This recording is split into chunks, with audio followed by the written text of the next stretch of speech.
नव्याने शिकणारे देखील सहज बनवतील इतकी सोपी पुरणपोळीची रेसिपी आहे. अर्धा किलो चणा स्वच्छ धुवून एकदम गाळ होईपर्यंत कुकरला शिजवून घेतली. त्यातलं पाणी काढून घेतलं. ते झालं कटाच्या आमटीचं पाणी. गूळ घातला आणि मॅशरने रगडून रगडून घेतलं, म्हणजे पुरण गाळून घ्यायची गरज नाही बघा. सुंठपूड, जायफळ, वेलदोडा घालून मिसळून घेतलं. पुरण तयार.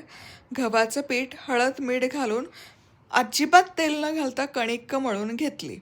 म्हणजे जी कन्सिस्टन्सी पुरणाची आहे तीच कणकेची हवी, म्हणजे पुरणपोळीचं पुरण कडेकडेपर्यंत पसरलं जातं. मस्त उंडा भरायचा आणि पातळ जाड जशी हवी तशी पोळी लाटून घ्यायची.